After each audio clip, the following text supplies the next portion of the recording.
Okay, if we could have quiet now, and I'll read the rules and procedures for the meeting. The Plan and Zoning Commission is generally an advisory body to the City Council. The City Council will hold a public hearing and make the final decision on all matters before the Commission other than site plans and subdivision plats unless denials or conditional approvals thereof are appealed. Please contact the City Clerk or Development Services Department staff for details on council hearings. The applicants will be given 10 minutes to present their request. Proponents and then opponents from the public are then allowed to speak in that order, with each speaker allowed a maximum of 5 minutes. The applicant is then allowed 5 minutes for a rebuttal. The hearing will then be closed and the Commission will discuss and vote on the issue. All comments are to be germane to the item under consideration, and speakers are to maintain a courteous manner. Items listed on the consent portion of the agenda will not be individually discussed and will be considered for approval in accordance with the recommendation in the staff report, unless an individual present or member of the Commission requests that the item be removed from the consent agenda and considered separately under the public hearing agenda. Is there a motion to approve the minutes of the last meeting? Thank you. All in favor of approving the minutes, raise your right hand. We can't hear back here. I've hardly heard anything you said. Okay. Is this better? I'll speak right to the, we're just approving the minutes of our last meeting. All in favor, raise your right hand.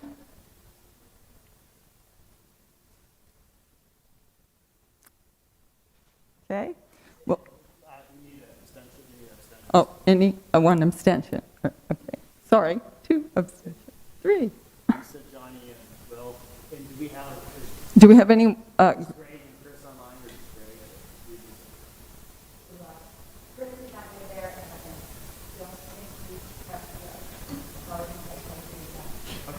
I Okay, thank you. We'll now go to the consent public hearing items. I'll read through and then ask if anybody on the commission or the audience wishes to have the item pulled, which means it will be discussed and then voted on. Otherwise, it'll remain and per the staff report, meaning it'll be approved. Number 1 is determination as to whether the proposed amendment to Des Moines Municipal Code Section 135-8.3.2 relating to stormwater management is in conformance with Plan DSM, creating our tomorrow comprehensive plan. Is there anyone in the audience who would like to have this item pulled and discussed this evening? Anyone on the commission? Okay, item number 1 remains on consent. Item number 2 is a request from Angel Tellez and Cristina Ramirez de Tellez for review and approval of a public hearing site plan, current situation lounge, for property located at 111 Army Post Road, and for a Type 2 design alternative to waive the requirement to underground existing overhead utility lines. Is there anyone in the audience who would like this pulled from consent and discussed? I just want to be clear, just to make sure everybody understands. Are you the applicant or a neighbor? Neighbor. Okay, all right, and you'd like the item to be discussed, right? Okay, thank you. Okay, then item 2 will be discussed. Thank you. Item number 3 is a request from Merle Hay Anchors for review and approval of a preliminary plat, Merle Hay Anchors, for property in the vicinity of 4,000 Merle Hay Road to divide the property into 3 development lots. Is there anyone in the audience who wishes to have this item pulled from consent and discussed this evening? Anyone on the commission? Okay, item number 3 remains on consent.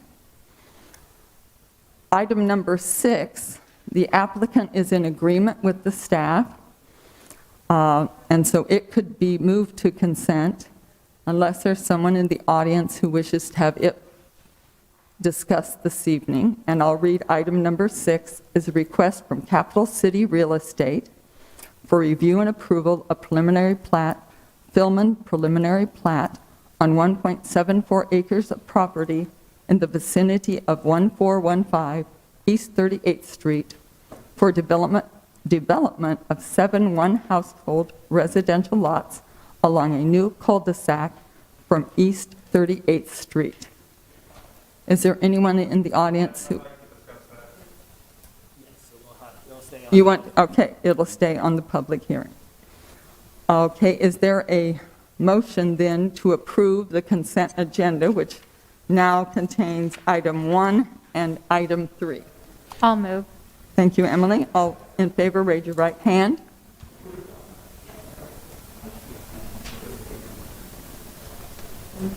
Okay, thank you.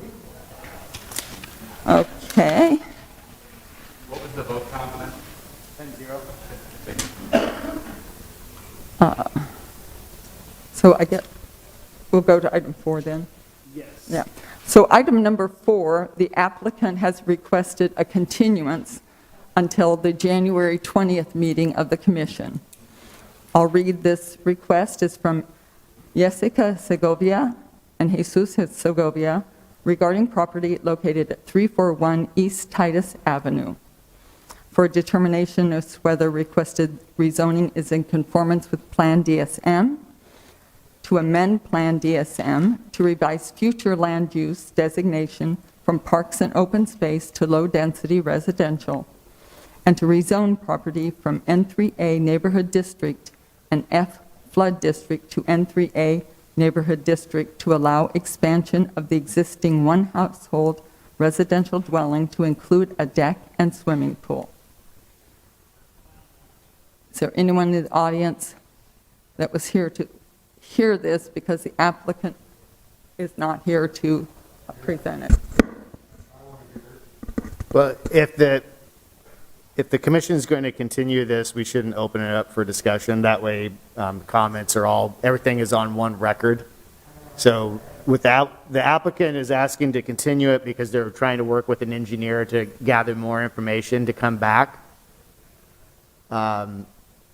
I don't know, I don't believe that the applicant's here tonight. Is that correct? Yeah, I'm here. Oh, you are? Yeah. Okay.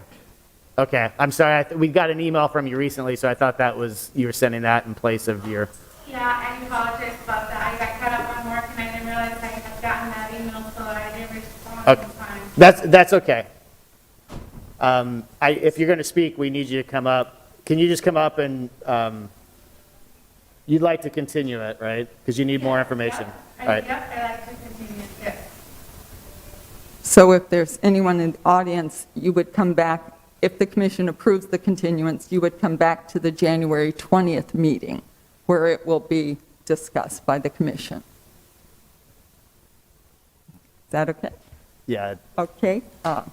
Is there a motion to move item 4 to be continued to January 20th? I'll move it. All those in favor, raise your right hand.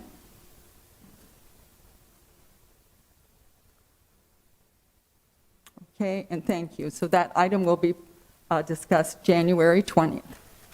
Thank you. it was, who made it? Emily made it. Emily. Yeah. Okay, now we're ready for the public hearing portion of the agenda, and we'll start with item number 2, and Jillian is presenting. Good evening, Madam Chair and Commission. I'm Jillian Summer with City Planning staff. Item number 2 is in regards to property at 111 Army Post Road for review of a public hearing site plan titled Current Situation Lounge. The applicant has requested to waive the requirement for undergrounding existing overhead utility lines. The reason for the site plan is a change of use. The existing building was previously used as a restaurant or a bar. The current applicant would be using it as an assembly space. We would call that an event center or a small assembly and entertainment use. So the reason for the site plan is changing use. The subject property is located along Army Post Road, and they are proposing site improvements, including landscaping, landscaping along the frontage of Army Post Road, as well as islands, landscaping along the north side of the property where it is adjacent to residential as well. There's really not a lot of renovations to the building itself, so the site improvements really encompass the majority of the site plan work, or the project, I should say. There are existing overhead lines that run along the north side of the property. There is a line coming into the building from those lines. You can see that line coming in here to the building. There's also an existing wood pole on the property. There's lines coming from the primary lines on the north side of the property to this pole that extend to two other buildings that are separate from this project. In addition, so this is the wood pole with this small building right here is separate from 111 Army Post Road. It is a separate building. And so you can see the lines coming in to that building and then to the neighboring property to the east as well, to the west. In addition, there are lines that come off of the lines that extend along the north side of the property into the existing residential houses to the north as well. So undergrounding these lines would really be not feasible just because of the coordination that would be needed with so many other property owners. In addition, the cost of undergrounding the lines would be approximately $40,000 to $60,000 based on an estimate that we received from the applicant. The project itself is only $12,000, so that cost of undergrounding is significantly more than the project itself. So staff is recommending approval of the applicant's request to waive undergrounding of all of the existing overhead lines. Any questions of Jillian? Okay, thank you. Is the applicant present to speak? Come forward and state your name and address, and you'll have 10 minutes to state your request.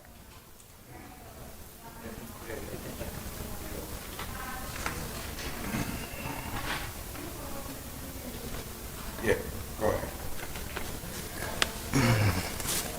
I'm Angel. The address is 111 Army Post Road. Yeah, my name is Vincent Hoax. I am the tenant.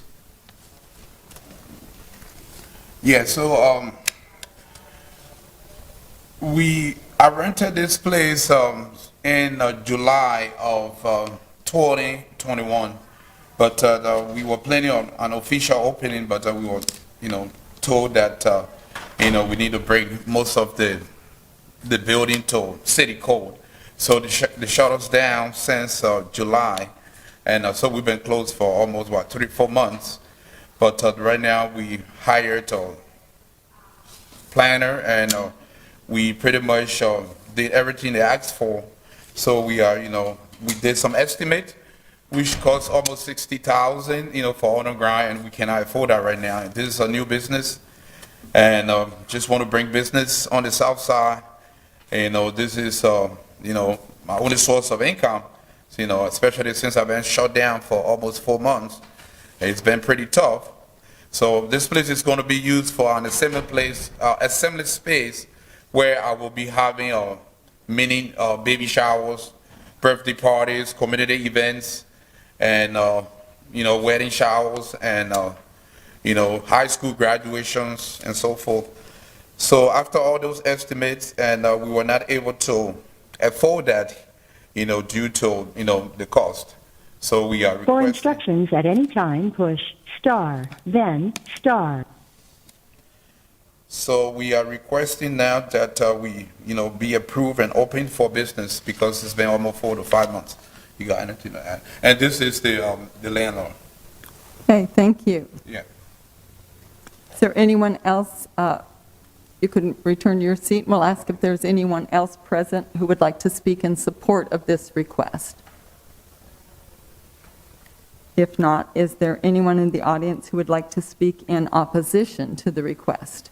Come forward and state your name and address, and you have 5 minutes.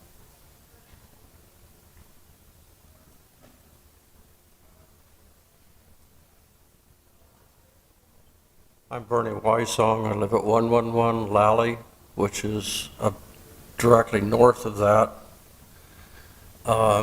When he says he's going to have it open for graduations and baby showers and all this and that, someone needs to tell you how many times the police have been called on this place, repeatedly. The last event that he had there, I answered, listened, woman screaming outside for help. I went out there and the whole place was lit with lights. So I walked, got dressed, went over on Army Post, 28 squad cars, a fire truck, an ambulance, and a paddy wagon. There was people on the ground in handcuffs. There were people on the gurney being treated. I've got pictures here. They urinate constantly in the parking lot. I've been told about how we're going to have so quiet, it's going to turn down the music. Broken beer bottles, people puking all over. It's just a shit show. And anybody that says otherwise is a liar. I've got pictures here of all the booze bottles. It's cleaned up now. But somebody needs to address this because 28 squad cars and that kind of a response by the city of Des Moines cost a fortune. And it was all from April up until that event that stuff went on. We complained continually. We had the police there on a regular basis. Thursday night, Friday night, Saturday night. It was just every chance they had. So they don't need to be open there for any business. That's all I've got. Okay, thank you. Is there anyone else in the audience who wishes to speak in opposition to the request? And then the applicant will have time to address it after they're done speaking.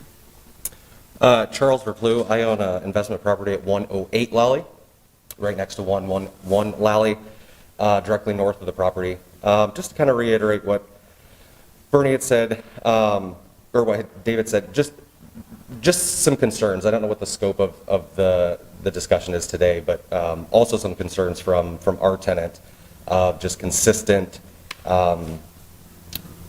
obnoxious behavior during the events. It goes on quite, extensively during the night. We ended up putting cameras back on the back property just to have her feel a little bit more secure.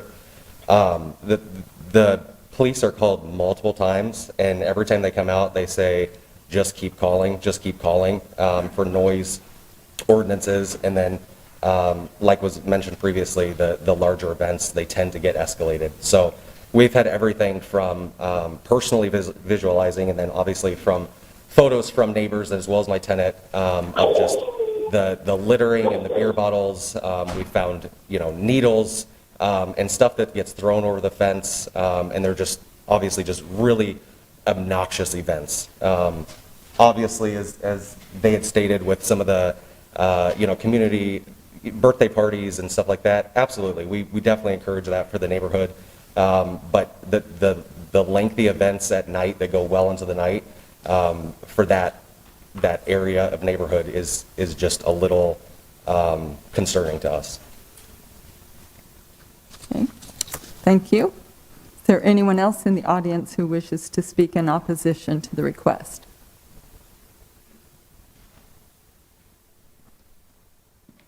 I'm Bert Dross, planning staff. I just wanted to make a couple clarifying points. The issue tonight really is just the site plan. The use of the property will be up for debate at a future Board of Adjustment public hearing. In order for them to get the liquor license, they need to get a conditional use permit for that yet. And so that debate on whether the use should be able to be there, that would be held in that forum. So really tonight, the only matter before this commission is whether to grant the public hearing site plan and the waiver of undergrounding the utilities. So I'm sure that's not what the neighbors want to hear, but that's how it is. Any questions for Bert? Okay, thank you, Bert. Now the applicant, you can come back and address any of the concerns that were raised, and you have 5 minutes. Okay, thank you very much. I'm not sure what the first guy said here was all true. That's, I don't have no recollection of squad cars, ambulance. There was one time I was having an event and one of my customer did not bring her medication and she passed out. So yes, we called it, and I think that was the only time the ambulance showed up. I don't have no recollection of cops being called every day. That's false. I disagree with that. Let them show some proof. Because like I said, I'm a new tenant. So if any events happen over there prior to me being there, I'm not responsible for that. I usually, whenever I have my events, I always have a police officer, not even regular security. So, and I'm not saying that they don't have pictures. Maybe it was prior to me moving there as a new tenant. Angel, you have anything to say?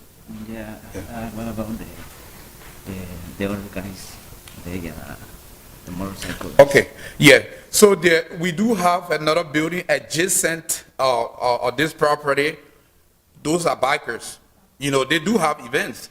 The bikes are very loud. I'm not trying to put it under the bus, but I don't know what activities they do there. I know they are a bikers club. And they adjacent our this place. So, but like I said, we usually have community events over there.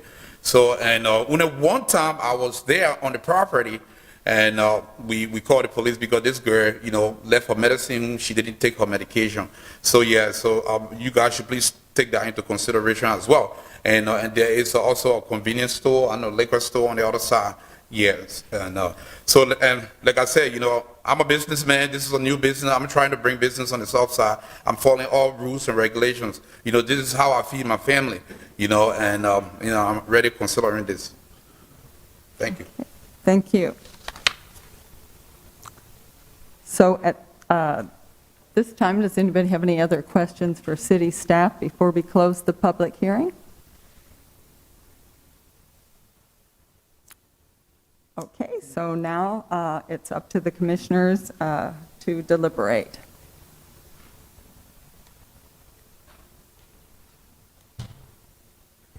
I'm not unsympathetic to the neighbors' concerns, but I think it is beyond the scope of what we're asked to do tonight, so I would be in favor of moving staff, but know that, you can do something down the road.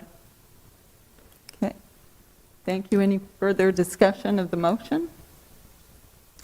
If not, all those in favor, raise your right hand.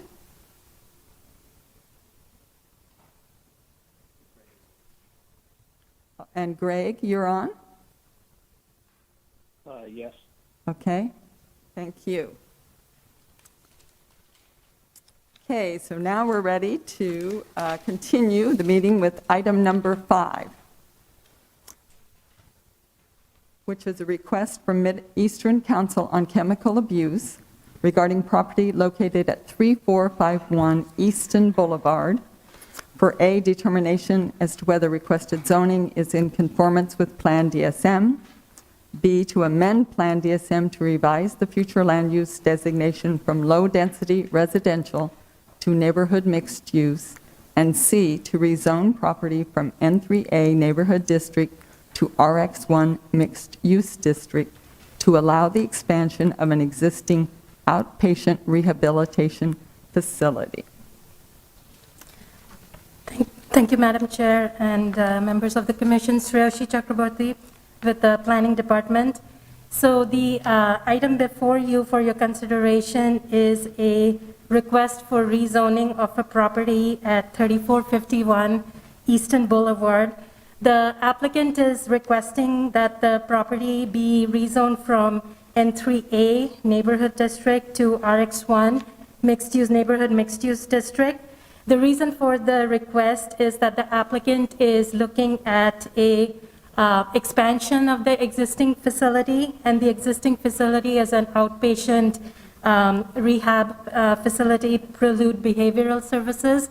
They're looking at an immediate expansion and then potentially in the future to do another phase 2 of expanding it to an overnight stay accommodations for patients. So I'll move on to the aerial over here. So you can see the property located right here. It's predominantly in a residential area. It's got some open space here on the east side. It's got residential, school, and a religious assembly place on the north. It's got more residential on the other side. The property itself is about 7.9 acres in size, and as you can see right here, it's surrounded by quite a bit of wooded areas and trees. So here's a bird's eye view, which gives you a better idea what it looks like. And here's a floor plan that shows the expansion that the applicant is thinking of right now. The hatched area right here is the existing office, and then they're planning to add some office space right here. This is a rendering of potential future expansion, as I was mentioning, in order to provide overnight accommodations to patients. And I'll mention that currently they are providing overnight accommodations at a similar location, located very close by, about 3 blocks away, at 3806 Eastern Boulevard. They're thinking about potentially relocating that into this particular location and then closing down that location. But that's looking into the future as a phase 2 of the expansion. And here's here are a few elevations of the offices that are proposed as a result of the expansion. So the applicant has proposed RX1 mixed-use district in order to allow for the expansion that they're thinking of as to the existing outpatient rehab facility initially, and then potentially providing overnight stay for patients, which are activities that are defined under the zoning ordinance as group living use.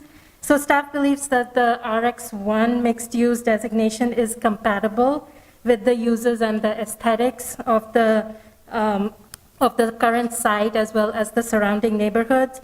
Therefore, staff is recommending approval of the requested rezoning from N3 neighborhood district to RX1 mixed-use district, subject to the condition that any use of the property shall be limited to group living or any use permitted by right or by conditional use as allowed and regulated in the N3A neighborhood district. I will point out that we did get some comment cards back, and you can see the consent map right here. The green properties here are in support, and then there's a couple red ones. This map is not fully accurate. We did get, and I'll point that out, we did get a comment card pretty late this afternoon that we were not able to incorporate into the map, but it's this large property south of the subject property, and they have expressed opposition to this, mainly because they've had an issue in the past where when the facility was initially constructed in the 1990s, they had created some drainage issues which had resulted in causing problems to the property downstream as a result of not doing proper mitigation when they were doing earthwork at the subject property. So they are a little bit concerned about further construction in this property, but I would like to point out that any improvements that are made to the property will be subject to regulations and proper mitigation when earthwork and drainage and other improvements are done. So with that, if you have any questions, I'll be happy to take them at this time.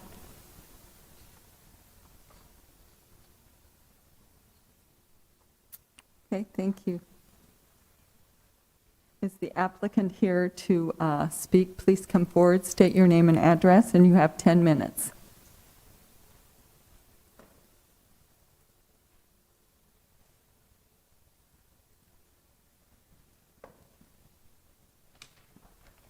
Good evening. Thank you for having me. I'm Michelle Delariva. My address is 2974 330th Street, and that's in Ellsworth, Iowa. I am the executive director at Prelude Behavioral Services here in Des Moines. I just wanted to familiarize you with what we do. So Prelude is a not-for-profit agency that started in 1978. We specialize in substance abuse, mental health, and problem gambling treatment and prevention services. We opened our location here in Des Moines in 2000 at 3451 Easton and also at 3806 Easton. Those properties, as your staff had mentioned, is an outpatient clinic that provides outpatient mental health and substance use and problem gambling treatment, and then a residential program for folks that come in for services that are in need of overnight stay. Those programs typically are 3 to 4 weeks. We have a men's residential program and a women's residential program. It's for people that have higher acuity as far as needs for substance use disorders. We also opened in 2006 a halfway house for women, so that's more of a long-term program for women with substance use and mental health concerns at 4014 Kingman Boulevard. What we really are looking at is expanding our outpatient clinic at this time. As you may know, during the past 18 months, the pandemic has been really devastating to many people. People who were not drinking before have started to drink. You see the commercials on TV where joining wine clubs seems like a great idea, and we're finding that more and more people are coming in for treatment that we had never seen before. We are overcrowded and unable to really keep up with what the demand is. What we know with a pandemic is that after the pandemic, which we are still in the midst, even more people will come in. We know that many people are working from home at this time, so their drinking or substance use, gambling is also on the rise, mental health concerns from social isolation. They're going to start to manifest themselves as they start coming back to work. So our request for this zoning is for our phase 1, which would expand our outpatient clinic to be able to add an additional 6 to 8 staff and 2 very large group rooms. What we found in the pandemic was that our group rooms, we used to sit very close to one another. We now have to sit 6 feet apart. So in a room that we normally could have 15 to 20 people, we can now have 10. So again, that really decreases our capacity. In looking at our future plan, we really are looking at moving our residential program to this peaceful wooded area, which would actually be off the street, out of the line of sight, which offers privacy to our patients, but also privacy to the neighborhood. With the move from our residential program, we also want to look at doing a feasibility study to see what the city of Des Moines actually needs. What we think and what we've been told is that potentially there would be a need for a detox center. Detox is a withdrawal management program. Currently that's happening at the hospitals. We know the hospitals are overrun. This gives a nice private place where they can come in, detox, and do withdrawal management safely in a 24/7 program that has nurses. They then can transition right away into our residential program without any time in between. We also are looking at adding potentially some adolescent residential programming. We have seen that kids also have been very affected by this pandemic. Parents are calling us regularly, asking for more services for adolescents. So that's a potential if that's something that the community tells us is needed. So that really is what our plans are. Are there any questions for me? I have a question, please.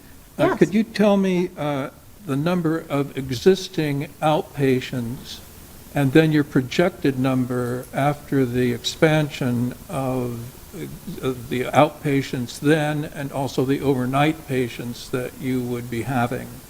Sure.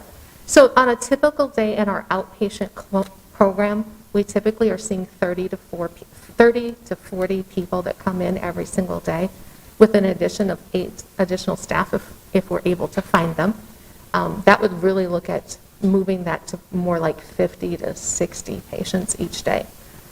Our residential program, currently we have 24 beds for men and we have 16 beds for women.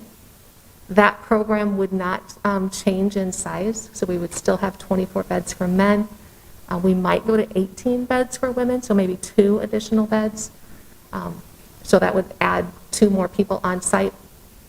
We also would look at having a couple of gender-neutral spaces. So for anybody that's coming in that needs that residential program that doesn't feel comfortable on a women's unit or a men's unit, they have a nice, comfortable space that's welcoming that they could be in, so that would be an additional 2. Detox and kids, really we'd have to look at the needs of the community to determine how many beds that would entail. And then to follow up, is there public transportation available, and if so, would you describe it, please? Currently, there is public transportation to both of our facilities. So there's a DART bus that's located right here at the end of this driveway. I think you can see that on your little pointer. So that is where our current public transportation is located.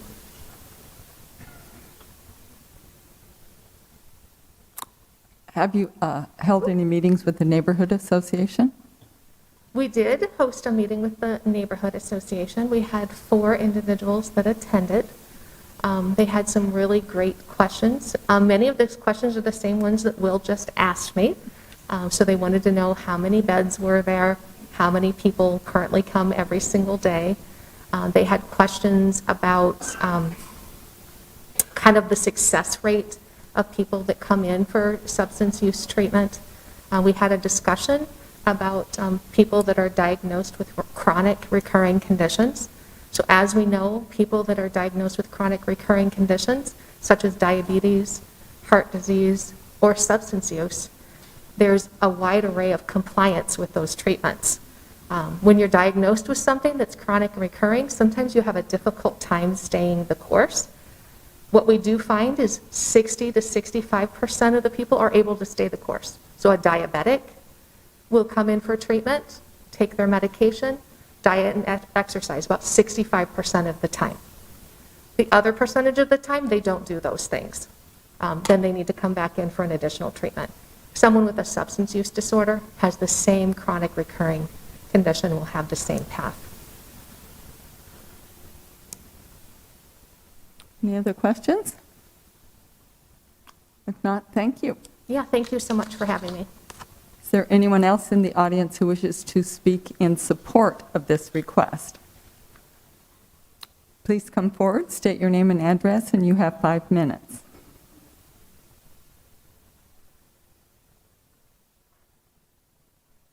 My name's Daniel Anderson. I live at 3432 Easton Boulevard, right directly across from the facility. I've lived there for 34 years. I've been there longer than the facility has been, and I find them to be good neighbors. And my experience on the east side of Des Moines over these years is that there is a need and an increasing need for this type of services. One comment that I made at the public hearing with the neighborhood group, I would like to see if something can be done, make the intersection there of East 36th or East 35th and Easton and their driveway, so you could have a little bit better view of the traffic. Traffic along Easton is very busy during the rush hours, and sometimes it's hard to get out of a driveway, and I've seen some near misses over there. But I think that they are good neighbors. I think that this is a worthwhile program, and I hope you approve it. Questions for me? No, thank you for your time. Thank you. Is there anyone else in the audience who wishes to speak in support? Please come forward, state your name, address, and sign in. You have 5 minutes. Thank you. My name is Carol Maher. I live in Ward 3. My zip code is 50312. And as many as you know, I try to bike out to these locations so I can get to know the city because I'm a new resident. And this is a fantastic site, and I would be blessed if I ever needed these services to have the opportunity to go there. It's a fabulous feel when you turn the corner and you see this really great site. And kudos, they already have bike racks. So they're way up on my list. And the bike trail is right along there, all along 4 Mile Creek, which is an awesome site. So I'm glad it was on the agenda because it gave me an opportunity to see it. So thank you, and good luck to them. Thank you. Anyone else who wishes to speak in support of the applicant? Okay, if not, is there anyone in the audience who wishes to speak in opposition? Please come forward, state your name and address, sign in on the sign-in sheet, and you have 5 minutes. Well, I'm not a professional speaker, but I disagree with some of the comments made so far as like being a good neighbor and such. As far as the facility, I'm not going to say that is or is not a good facility, because I would imagine it is. But I live at 3500, my name is David Wright. I live at 3500 Eastern Boulevard, directly across from the drive. I moved in there in 1980. I put a chain link fence around my front yard so I could put my children and now my grandchildren and soon my great-grandchildren out there if I don't move, because it was to protect them from traffic on Easton. Traffic on Easton is getting worse all the time, busier, I should say. The facility over there, we had no problem for years living there until the facility changed to what it is now. Now I have beer, these little, they're not fists, I don't think, but they're little bitty bottles of whiskey and vodka and stuff like that. Beer cans, pop cans, cigarette packs, cigarettes. If you drive by my house, my wife has made sort of a rock garden in the 2 corners in the front of our yard.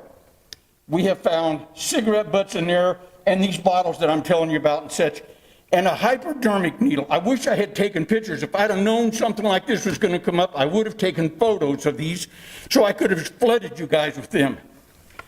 It just, and I apologize because I'm sure you're a good person, but saying we will build this correctly so we won't run our water off on other people, and say, the city makes you do that. I worked for the Whites Company for 34 years. You don't do that because you want to. The city makes you do that. Thank goodness. I want to raise my grandchildren and let them play out there, my great-grandchildren, out there in the front yard and be safe, not have a worry about, we put them out there, we got to look for a hypodermic needle and that type of garbage. I'm a diabetic. It wasn't a small diabetic type needle. I'm probably going to forget some of the things. I missed going to the meeting down at 4 Mile Community Center. That's my bad. We got busy with our family. I've got 6 kids, 11 grandchildren, and we got busy. And so I missed that meeting, and I wish the heck I hadn't. That's, like I said, that's bad on me. But I am fully opposed to this place growing.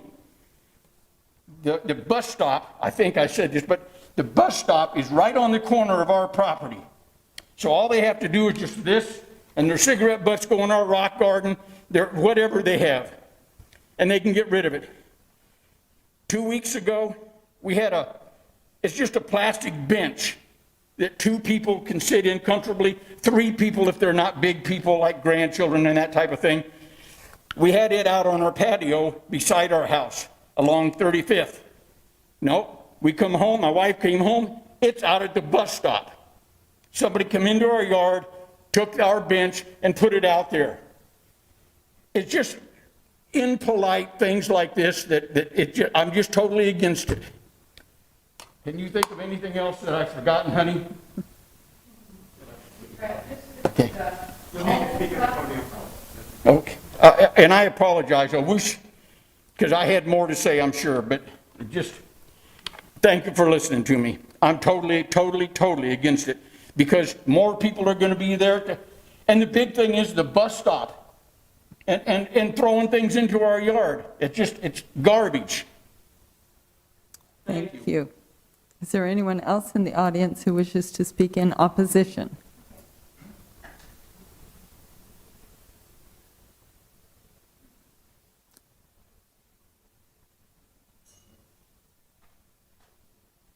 Please. My name's Christine Wright, and that was my husband. We live on the corner of 35th and Easton.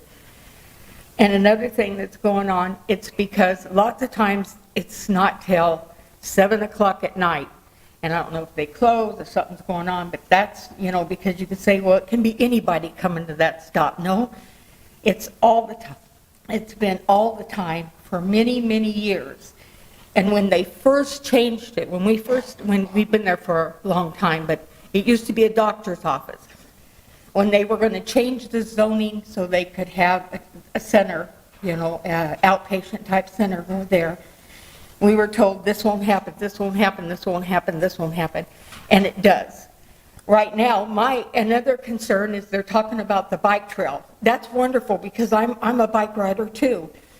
But they are right now also during the fact that this is going on, Easton's going to be changed so we have a bike trail on the north side of the street. So there's no way that this is not going to affect all the people that's going to be riding on the bike trail there. They can say whatever they want on this won't happen, it's down in here, but it's not so.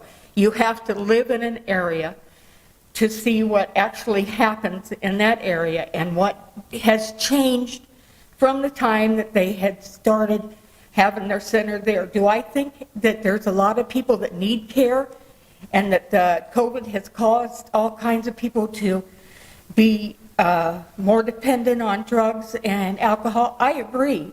I'm just saying, find someplace else to do it.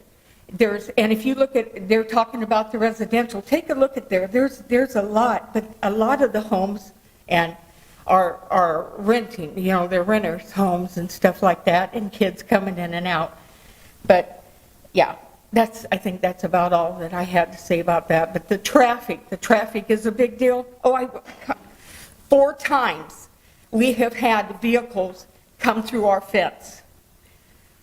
Not once have we been able to stop the people before they put it in reverse and backed out and got out. That's part of what I'm talking about of they can't say that they're going to close the one down the street, which it is. It's down where the nursing home, it used to be a nursing home, and now it's a drug treatment center. It's just, I'm not opposed to things changing, but just when you live there in the community, when you live in the neighborhood, it affects you. And I'm distracted. I hope I made my point clear. I'd like to say one more thing. I had my chance, yeah, figures. Yeah, okay, sorry, yeah. Chair, Okay. I have a question, please. By the bus stop you've described. Yes. Is there a public trash container? No. That is there by the bus stop? No, and if you look, let's see, where are we? 35th. On the right side of 35th. We're right on the corner of 35th, and right there on the corner is the bus stop. The bus stop used to be on the house going east, where there was a telephone pole. That's where the bus stop was for years, but then they moved it so it would be on the corner. And when they did it, it's right there. It's right there. It's right there, and Yeah, their property is the one you see on the map. It's on the northeast corner of East 35th. And when I look at Google Street View, the bus stop sign is basically at their corner at that intersection. Yeah, that answers my question. Thanks so much. yeah, yeah. So, any other questions? Yeah, because I'll answer anything that anybody has to ask me about it. If there's no more questions, please remember to sign in on the sheet on the table behind you there. Okay. Thank you. Anyone else in the audience who wishes to speak against this request? Okay, the applicant, you have time to come forward and make any closing statements and address the concerns that were raised, and you have 5 minutes.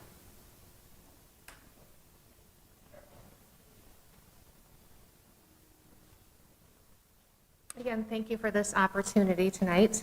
As far as addressing traffic on Easton, I am aware that it's a very busy road. Currently, there's 8,600 cars that go by daily, because we did look at the traffic. We do feel that the additional beds and outpatient will be negligible as far as the additional traffic. It's really hard to hear you. Do you mind getting closer to the microphone? That would be great. Sure.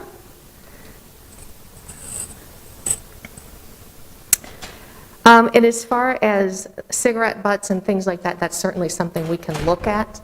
We are a smoke-free facility, so it is likely that as people are leaving, if they're taking the bus, they could be smoking as they go down the drive. We can look at getting one of those canisters to put the cigarette butts in before they get to the end of that driveway. So that is a possible solution for that particular thing.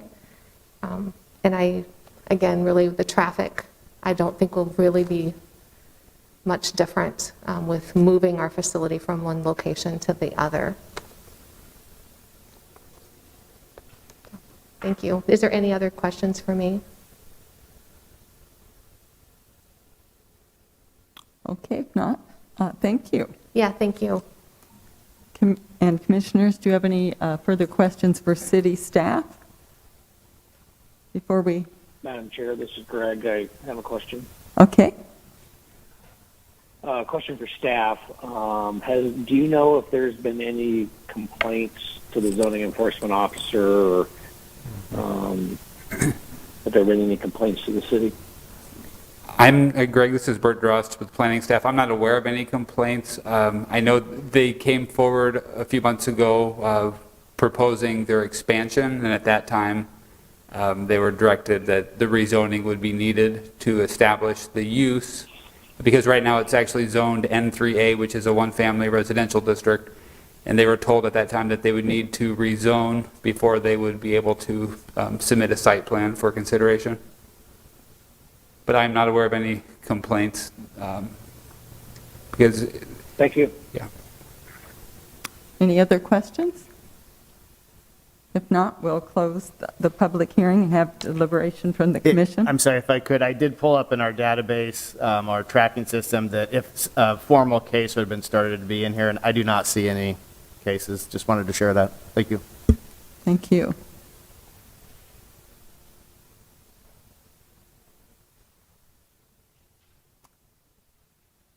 Any comments from the commission?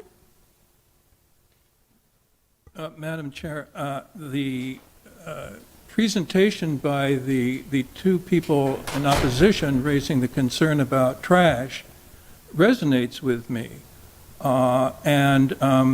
You know, any bus stop has a lot of public comings and goings, and many of them have a public trash container, which makes good sense for everybody involved. And quite frankly, I think people in Des Moines respect using these. Of course, they have to be emptied regularly. You know, that's part and parcel of maintenance as well. So my question is, when this comes to a site plan submission, could we include in that some kind of provision for the facility to provide that service?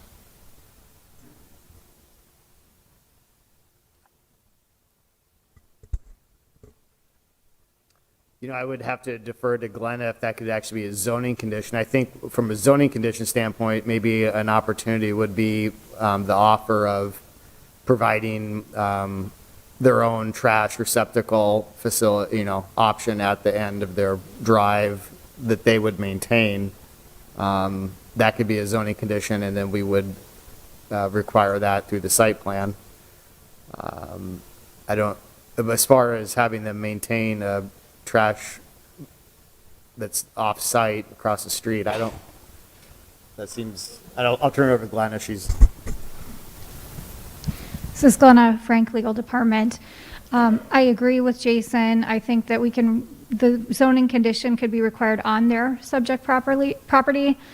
It does sound like they've established an impact that results from this property and not necessarily just a general neighborhood-wide impact, but rather it directly relates to this property. And that's the purpose of rezoning conditions.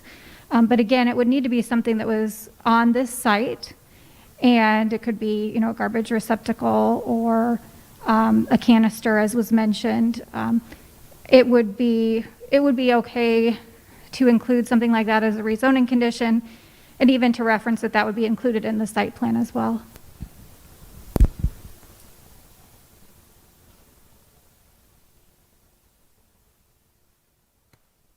Does anyone wish to make a other comment or motion? I'll move staff.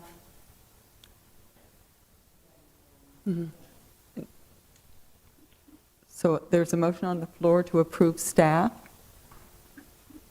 I just have a question. I'm in favor of that as well, but to address this, what Will's saying, we couldn't do that yet. We would have to wait, right? Is that or could we do that now?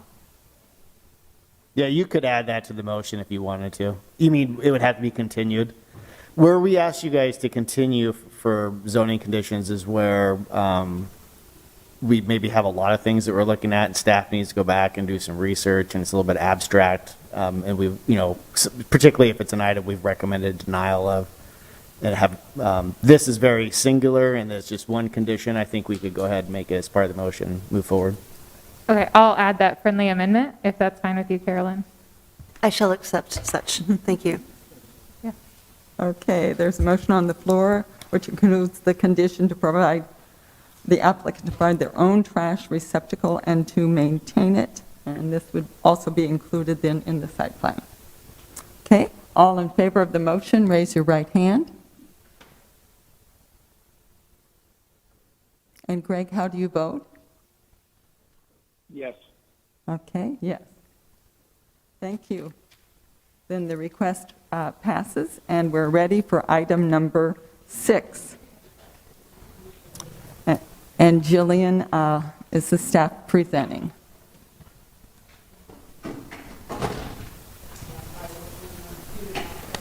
Jillian Summer, City Planning Staff again. Item number 6 is in regards to property in the vicinity of 1415 East 38th Street for review of a preliminary plat, fill-in preliminary plat. Thank you. The proposed subdivision is for 7 new one-household residential lots. The development would include a private street, east-west street, that comes off of East 38th Street, extensions of public sewer and water to serve the development, and like I said, seven single-family lots with a stormwater detention facility at the northeast corner of the property. Fire turnaround access would be provided with a hammerhead turnaround. Sidewalk would be proposed by the applicant along the street frontages, or private street, I should say. And the surrounding neighborhood is also residential in nature or undeveloped land, heavily wooded at this time. So the applicant would need to provide tree mitigation for any trees that they're removing on the site. So staff is recommending approval of the plat, subject to compliance with administrative comments. We would suggest that property lines be adjusted so that the private street is considered an outlot, creating lot lines just behind the sidewalk. Public access easement across the private street, including the turnaround for emergency vehicles, and curb and gutter along the sides of the street. Private street, I should say. Any questions for Jillian? Madam Chair, I have a question. Jillian, is there a sidewalk proposed on East 38th Street? The applicant had not proposed that with their initial submittal, but that is one of the staff comments, that they should provide public sidewalk along lots 1 and 7 along East 38th Street.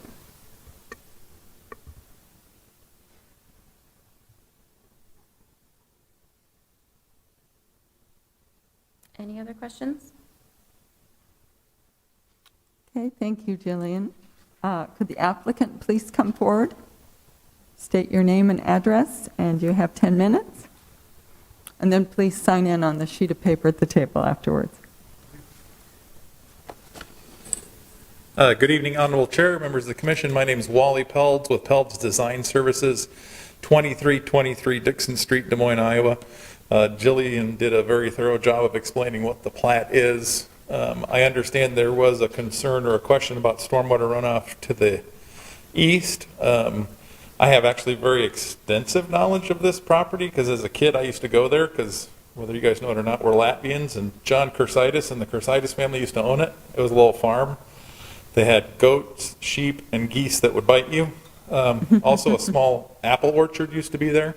So with the runoff running to the east, we would comply with the city stormwater detention that's required for this plat. Additionally, we have started to implement what I call level spreaders so that, for example, if you have a detention basin, it's not a point source discharge. It'll come out and it'll spread it out as a ribbon of water as if it was coming through grass. We found that to be a very effective way to distribute the water back without impacting the neighbors. Beyond that, if you'd have any design questions for us, I'd be happy to address them at this time. Any questions? Are you in agreement with the staff recommendations? Yes. Okay, thank you. Okay, thank you very much. Thank you. Is there anyone else in the audience who would like to speak in support of this application? Okay, is there anyone in the audience who wishes to speak in opposition to the application? Please come forward, state your name and address, then sign the sheet after you're done speaking.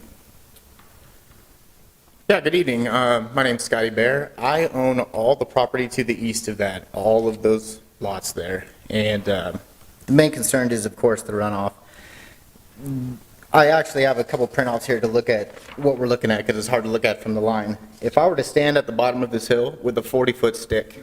Yeah, Bert will help you, yeah. If I was to stand, this is standing from my driveway. If I was to stand at the bottom of that point with a 40-foot stick, I still would not reach the top of that hill. All of that runoff, especially if you put a giant road in between there, is going to go directly to my yard. There's no way around that.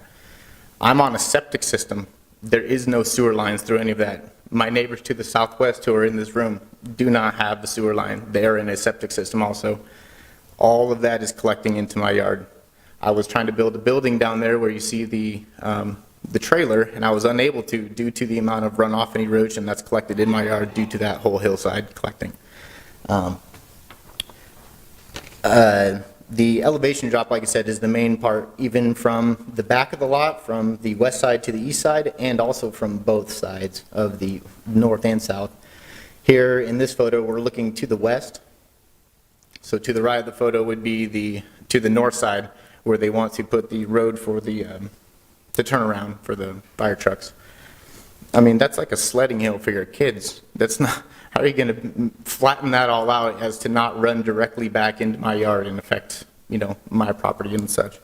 The general building heights that are needed for this and for that plot line is way overshadowing what it would be on my property. I mean, like I said, it's a 40-degree gradient probably on that one side, and from the back side all the way forward, it's easily 40-plus feet. Even on the topo map, as you can see, it's 40-plus feet difference.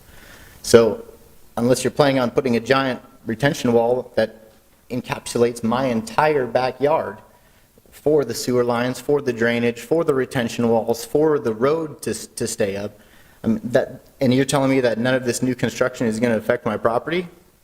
That's not how this works. The dirt work alone is going to have major implications on my property, and like I said, the neighbors can speak for themselves, but they feel the same way. I have another photograph here. This would be looking from looking east. So now you're on that property from the roadside, as you can see, in my house in the distance, and that hillside going across. Sorry about my crude drawing, but that's what we're looking at. As you can see again on the right side of this photo, that grade is very, very drastic, and it just from looking at the map that they provided, it doesn't really give that good justice. Like I said, my neighbor and I are on a septic system, so there is no sewer lines, there is no drainage actually for that area. Here's the last one here, just so you guys are aware of the whole side. I own all of this right here, and my neighbor's right here. Mr. Hackett, he can speak for himself. But there's no way that this doesn't directly affect ours. We are both in opposition of this, and we have, a large, obviously, stake in this block. There's no sidewalks around the entire block. There's no entrance on 38th right now at all onto that property. And from that road, it goes up another probably 10 or 12 feet to get onto the grade to go down into it. So, like I said, the elevation drop is the main thing. The drainage, sewer lines, even recommended through the city. That's extensive work that is 100% going to affect my property. I'm in opposition to this, and I know my neighbors are too. Any questions?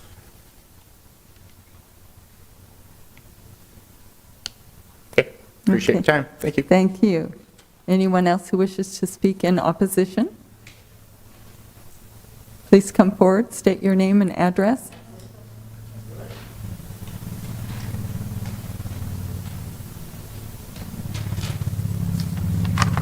My name is Dean Hackett. I live at 3910 Dubuque.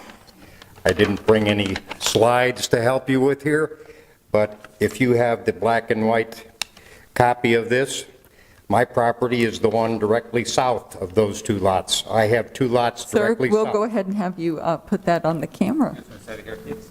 We have this map. Okay.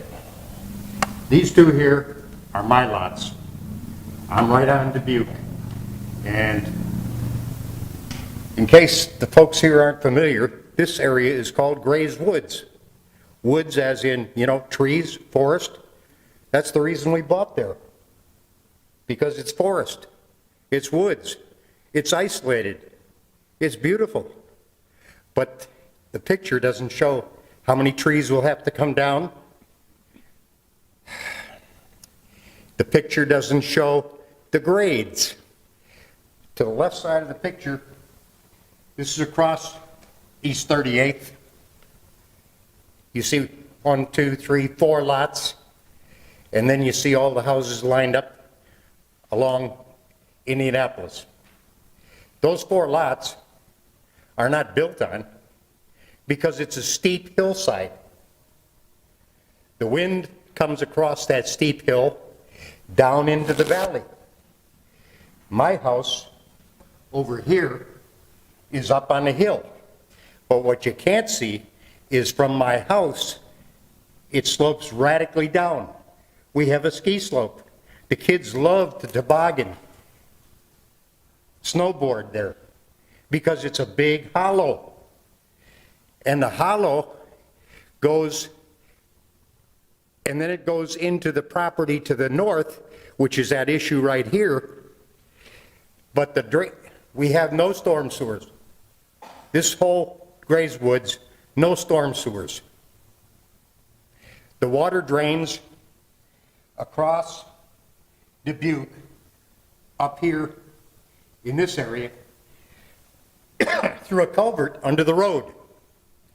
And it drains across my property because over here, further south, once again, it's big hillside. If you've ever driven up in there, you'd know it's very hilly. At one time, there was farm operations going on there. In past history, there was also strip mining. We got a lot of hills. We got a lot of valleys. Anyway, the water comes under the culvert, under Dubuque, drains to the northeast and into those two lots. I work with the Rasmussen Group, do a lot of work with construction companies here. Hell of a lot of dirt work is going to take place, going to have to take place, because it all drains that way. But it's going to, that property, those two lots, it goes uphill. You don't see these elevations here. You can't see it. But it goes uphill. And it also slopes towards Scotty's property, because he owns that whole half a block. And everything goes up to a certain point and then goes east. You can't see the elevations. This is not a good, photo to really analyze what's going to take place. But now they're talking about sidewalks. We don't have any sidewalks over here in Grays Woods.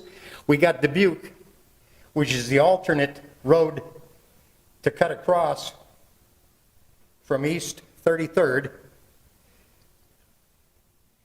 to Edwards. If accidents happen out there on University, that's the cut across, because this property goes down into 4 Mile Creek. So we have no sidewalks. Matter of fact, this whole area in here, we have no sewer. We have no city gas lines. This is basically rural, rural property. We bought it because it's nature. We look at nature. We don't look at houses right behind us, especially not in a big grouping, all crammed into this little development that they show here, which isn't going to show how narrow and cramped it is, and it's going to be little cottage-type houses. It's a total ruination of Grays Woods. That's what it is. Okay, sir, you have spoken for 5 minutes, so if you have a final comment. Well, obviously, we're opposed because it's going to be a major, major effort to try to contain water. And we certainly don't want any open standing water ponds, not to mention the fact that if they're going to put a concentration of 7 houses in a grouping like this right behind me, I want a wall. I don't want all those people coming into my yards.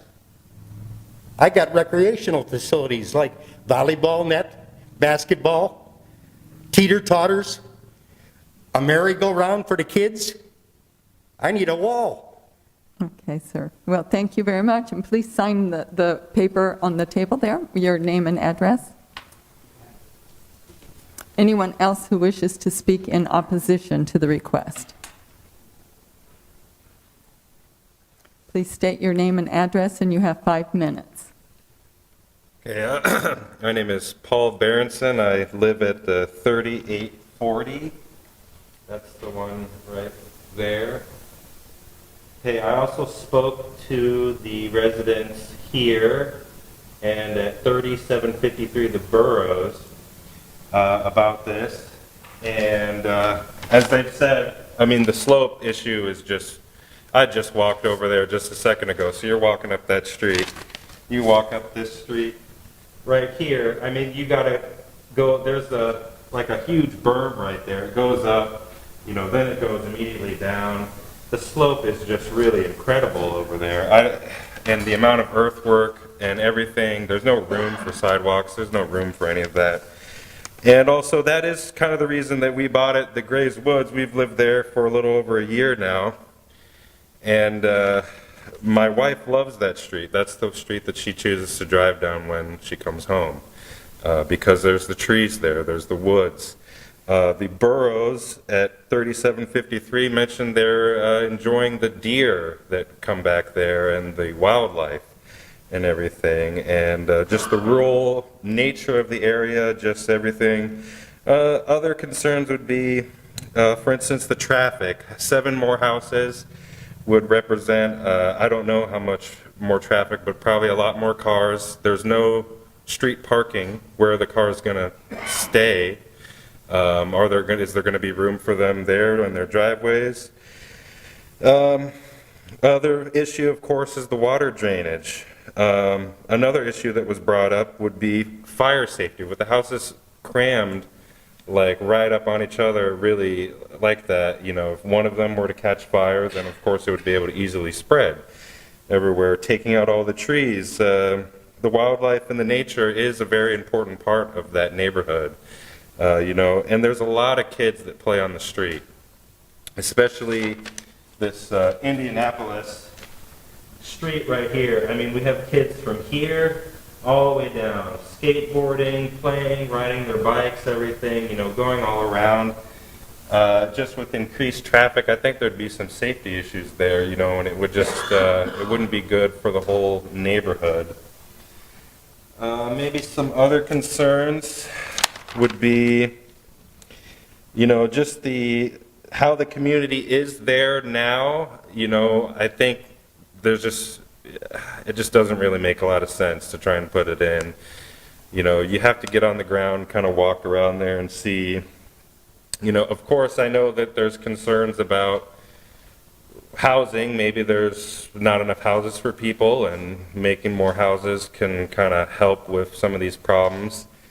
But I just, I'm concerned for communities and for people, and I want to see houses for people and places for people to live, but I just don't think it's a good idea. And as they were saying, just the work involved with it'd just be way too much. There's got to be better places in Des Moines to address the housing issues and where people can go. Maybe single-family housing isn't the way to go. Maybe we need more multi-use neighborhoods or apartment buildings or something like that. I don't know, but I just don't think that this area is going to be able to alleviate those type of concerns, and nor will it be worth the effort to do it. And as they're saying, like, it used to be a farm, it used to be all these other things. There's a lot of better things, just to keep it like that. Maybe if the city sees some opportunity there, or somebody does, maybe they could bring the farm back. Maybe they could plant apple trees. Maybe that would be a lot better. Maybe we could make a park, there or something. Just not like houses, not more concrete, I guess he did mention that they're looking at the permeability, spreading the water out and everything. That's really good, but I don't think it's going to be enough to really deal with the water issues that could probably present themselves. Obviously, water can be a very big problem, and it's, really the number one problem of house ownership or any sort of place like that, is knowing where's the water going to go, how much water is going to come in, all of those concerns and everything. So I don't know. I just feel like I'm against it. I know that the people that live at 3753 Indianapolis are against it. The people at 3756 are not necessarily against it. They are just residents there. The owner is somebody else. I think he lives off in Ankeny or something like that. Oh. But they said, hey, maybe you could fit 3 houses there, but I don't know. Okay, and you are at your 5 minutes, sir. So, Okay, all right. okay. Well, thank you very much, and God bless you. Thank you very much. Is there anyone else who wishes to speak in opposition to the request? Please come forward.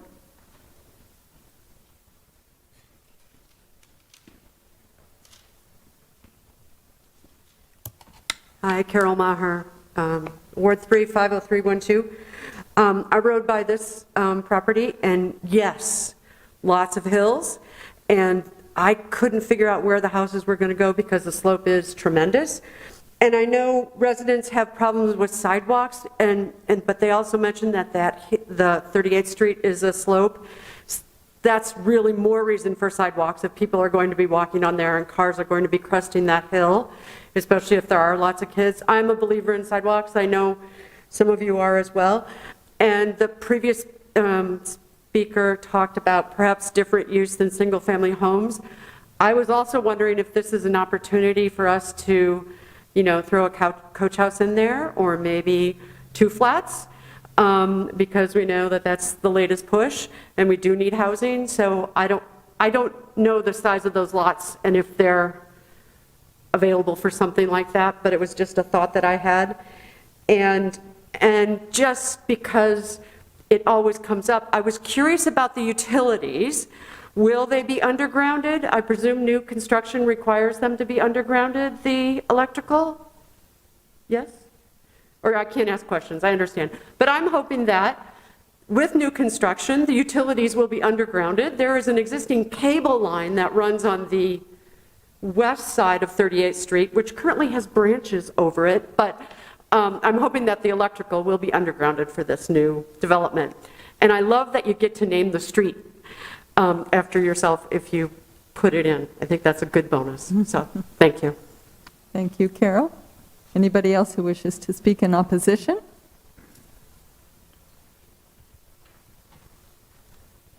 My name's Mitch Caluzzi. I live in Ward 3 also. I was asked to look at this by a colleague. I did look at the property. I also looked at a handful of the concerns that the neighbors had related to the property. I believe the city's initiative is to stay consistent with the neighborhoods under the new land use plans. I feel like this is inconsistent with what's around us. While it might allow for higher density, it does feel like a push. Considering the existing lot sizes and those adjacent to it, it feels like we're trying to force a lot of development into 2 already designated lots that exist. I think a more applicable use for this would be 2 single-family dwellings, 1 on each parcel, or maybe a higher density of a single unit on those parcels. I also feel like that would cut down on a lot of the concerns that the neighbors had. Just wanted to share my 2 cents. Thank you. Okay, thanks. Please sign into the sheet on the table behind you. Anybody else who wishes to speak in opposition? If not, the applicant, you have time to come up and address the concerns that were raised, and you have 5 minutes.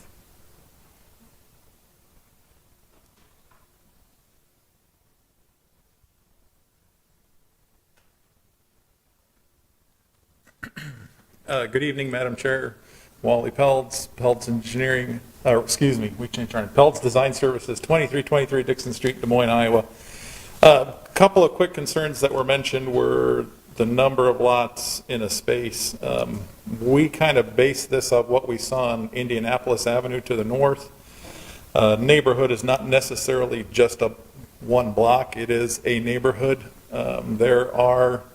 We are not as dense as most of Indianapolis Avenue is. We have less per lineal foot of frontage for lots. So we tried to be respectful of that. If you look on the drawing that's on the screen, you can see where the grade lines stop, because we were sensitive to keeping the trees based on our pre-app comments with your staff. You can see where those dark lines come in. That is our proposed grading that we would make the homeowners comply to. It does accommodate, the lot sizes range from, well, depending on the size, but usable space is about 8,000 to 11,000 square feet, which is a reasonable size lot. The frontage widths range from 86 at the frontage to 72 along the back. Again, larger than what we found in Indianapolis off of East 38th Court and in other parts of the neighborhood. When it comes to stormwater management, this has actually been a nemesis as it's grown and evolved. The new standard is so restrictive that, according to our calculations, so if you're all familiar with the 100-year storm that everyone talks about, I cannot release a 100-year storm at a 100-year storm. My 100-year storm is released at a prairie 5-year rate, which is significantly less than what's going to be there now. So if there's any concerns of downstream water, we can work it through with city engineering. This is the latest and greatest. It forces us to take stormwater drainage and issues very seriously. Grade-wise, we are looking at close. It's a little deceptive because if you've driven the street, there's a 6 to 8 foot berm, like right along the street, because it was cut out many, many years ago. And that, the grade allows us to have about 16 foot of fall from one end of the street to the other. It's a hilly area. I know we've done projects on Mahaska and East 38th Court where, we have some slopes that are in excess of what the design standard allows today. We do follow the design standard. Again, I believe we're not pushing densities as much as it could be. We tried to fit something in the middle, saving as many of the trees. So anything that you see that's outside those dark lines that come off of our street, so in those back lots, we would be preserving all of those. Beyond that, I think I've covered most of the concerns that everyone had. Sidewalks, again, if you don't make me put sidewalks in, I won't put sidewalks in.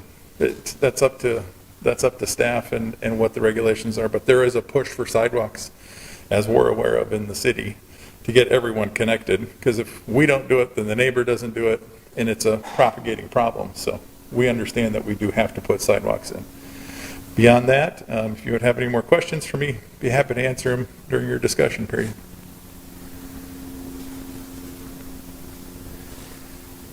Any questions? I just had a question for staff, perhaps if we can pull up the aerial so that we can see the Indianapolis street that he was referring to.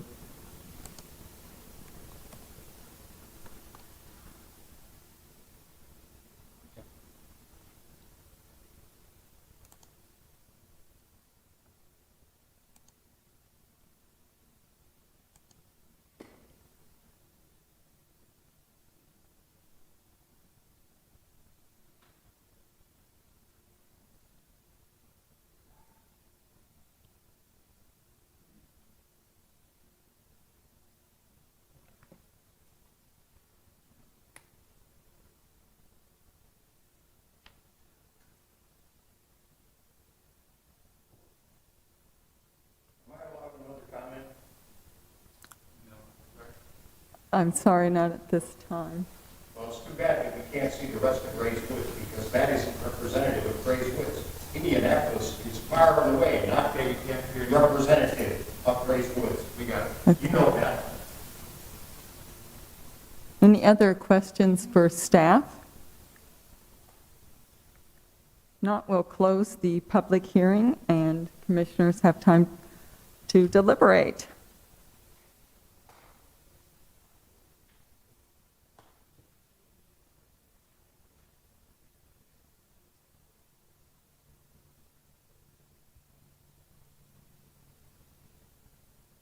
Any comments, or Abby? I guess I'll make a comment. I guess I'm concerned about the stormwater management on this site, and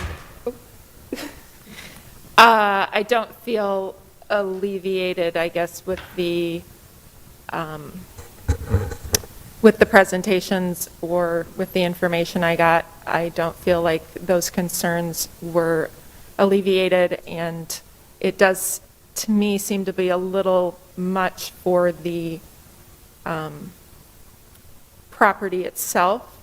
I'm not going to speak directly to the neighborhood, although I do think there's areas of the neighborhood that are more dense, maybe, but that is also due to the sites and what's on the site. And so I'm looking directly at the site, and I feel like it's a little dense for this site. So that's all I'll bring forth right now.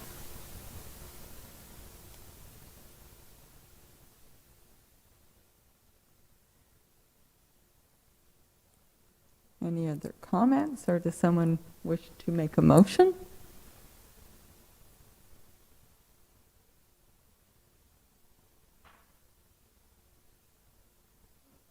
A question,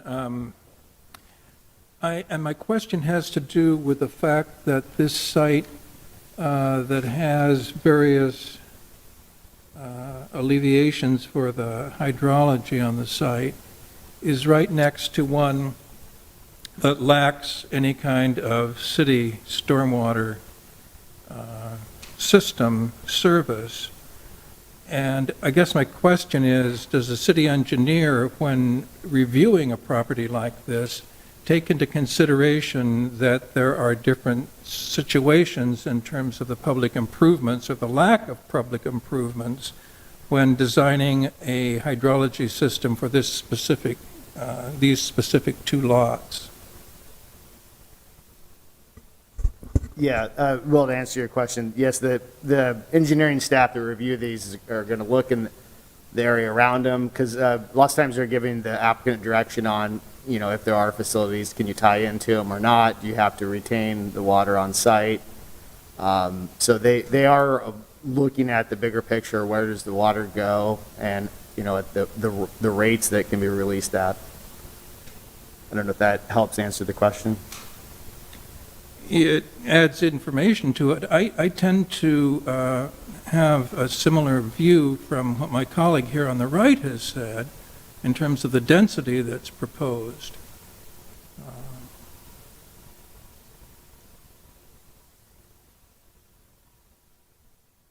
But I do want to note that, I mean, we're reviewing a plat. It's the density and the use is allowed by zoning. So, you know, I think at the platting stage, we're trying to make sure that the layout makes sense, that stormwater, you know, is addressed and those different things. So I do think that's legitimate concerns. But I do want to just make sure the commission understands that we're not, this isn't a rezoning where we're just focused on, is this appropriate use for the area, lot sizes, those sorts of things. I understand what you're saying, and I guess my response to that would be that the zoning encompasses a larger area and isn't always cognizant of a specific site topography, and that some site topographies don't meet the same standards that every other site would meet to allow a certain density of development to be on it. Yeah, and I don't want the commission to think I'm not suggesting that's not the case, but I just want to make sure that the commission, you know, lots of times, I just want to make sure that our discussion isn't focused on, is this a good use for the area? It needs to be focused on the physical and the appropriateness of the plat and the layout.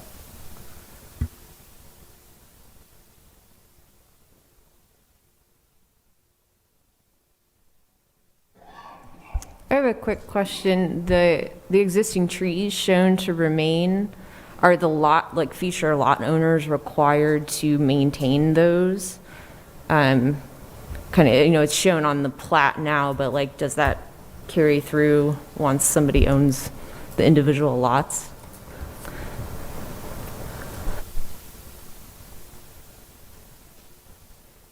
At this point, the plat does not include a conservation easement or something like that that would be require the trees to be maintained. That is something that you could recommend or add.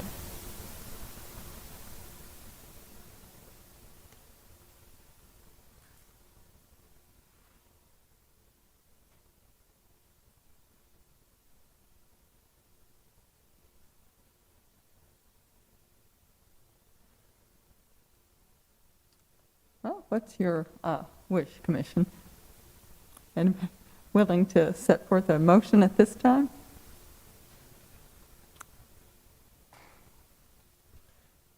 I'm not ready to set a motion, but I'm curious to. I don't know if obviously we don't have a chance to talk to the designer again, but it seems like this design may not be the right design for these two lots.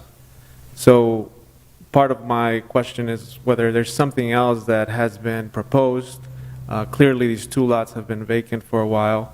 I don't know if the applicant or the designer would be willing to take another look at the proposal and perhaps come back with a different design that meets some of the concerns or tries to incorporate some of those recommendations that have been heard here tonight.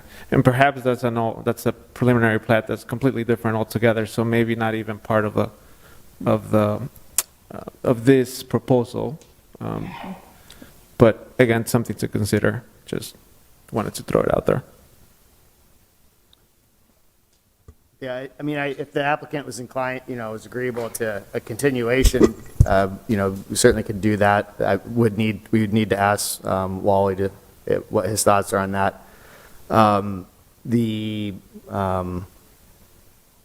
other option is, if you were to, sounds like maybe there's some reluctancy, if you denied the request, future application that's different, can always come back. It's just a matter of fee and maybe timing. So. I'll go ahead and put forth a motion to deny the proposed preliminary plat. See where that goes. Okay, there's a motion to deny the preliminary plat approval. Is there any further discussion? Okay, if not, let's vote. All those in favor of the motion on the floor, please raise your right hand.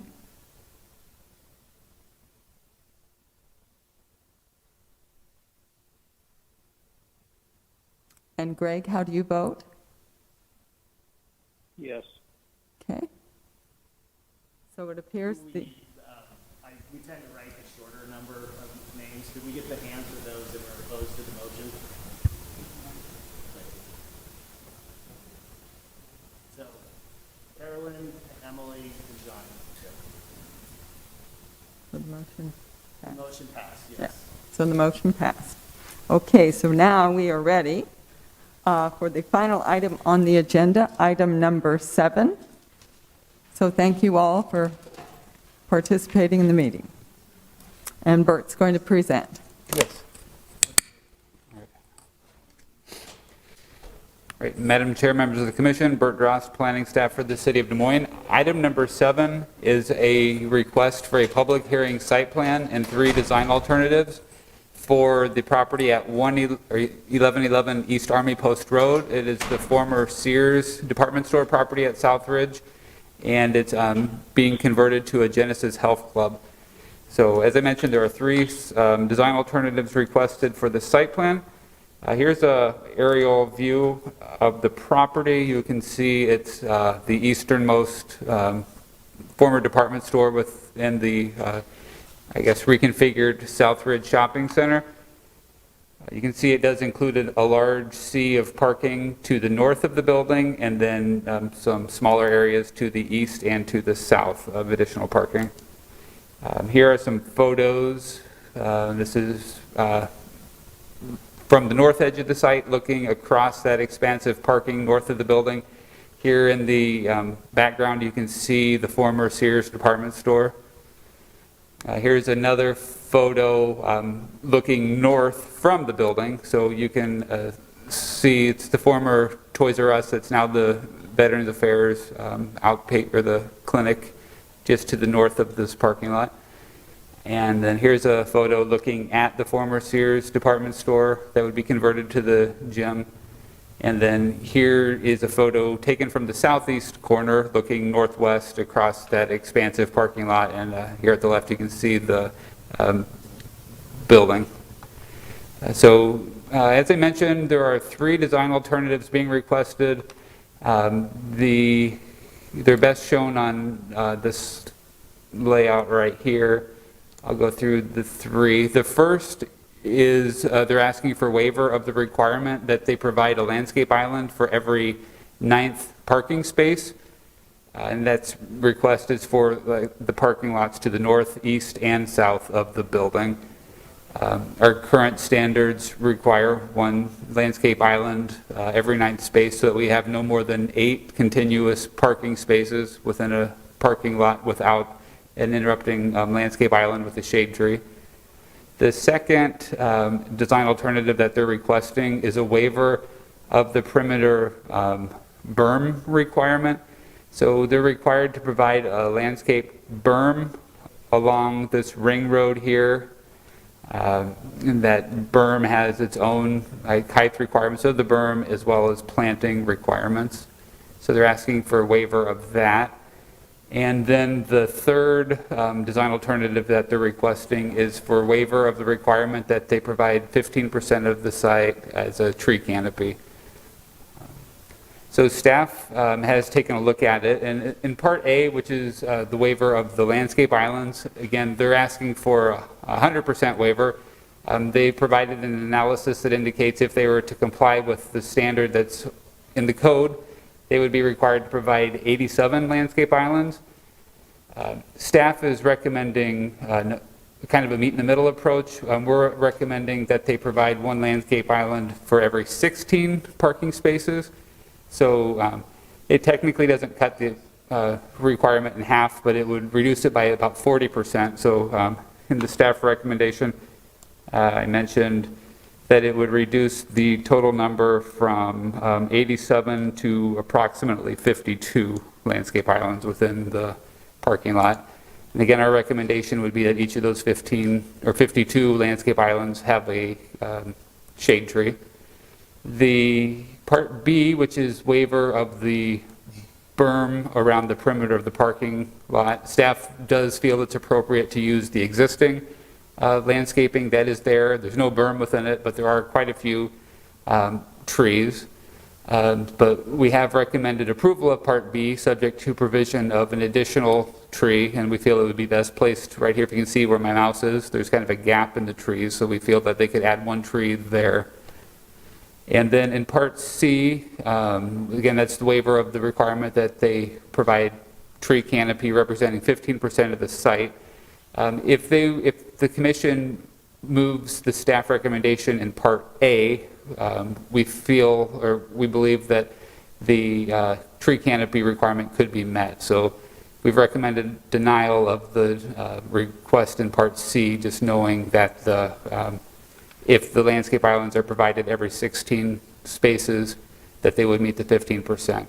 And back to Part A, I did forget to mention that our recommendation is to provide one landscape island per 16 stalls, plus put the terminal landscape islands on all ends of the parking. So if you look here on where my mouse is, there are some missing landscape islands there. We would like to see the terminal landscape islands added there with shade trees.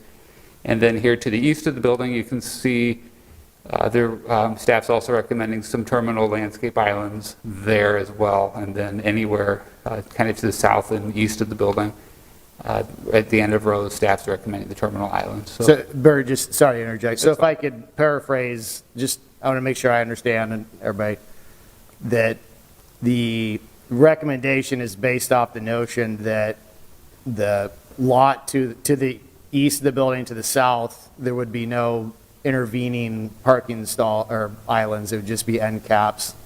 And then the north parking lot would have the intervening every Right. 16. I just want to make sure I'm. Yeah, I did gloss over that. So if you read the staff recommendation, it's a little more clear to Jason's point that in Part A, we've recommended terminal islands shall be provided for all rows in the south, east, and north parking lots, and then one landscape island per 16 stalls for the northern lot only. So we didn't recommend those landscape islands in the lots to the east or to the south of the building, just to the north. And then in Part B, again, we've recommended approval so that they can use that existing landscaping around the perimeter, just subject to the provision of one additional tree. And then Part C, we've recommended denial on the basis that if the commission uses staff recommendations on Parts A and B, this would be moot. So we didn't receive any comment cards back, but we did receive 3 emails or letters. The first was from all 3 are in support. With some caveats I'll show you. The first was from the Veterans Affairs Outpatient Clinic in the former Toys R Us building. They are in support. The second letter is the longest, which I'll come back to. It's from the Somerset Neighborhood Association. They've recommended in support, but their letter generally follows kind of the staff recommendation as far as providing the terminal islands. If you read it, they believe that providing the landscape around the perimeter would be appropriate. They do request full waiver of the landscape islands interior to the parking lot, though. And then the third letter we received was from the Easter Lake Neighborhood Association, also in support of the public hearing site plan and design alternatives.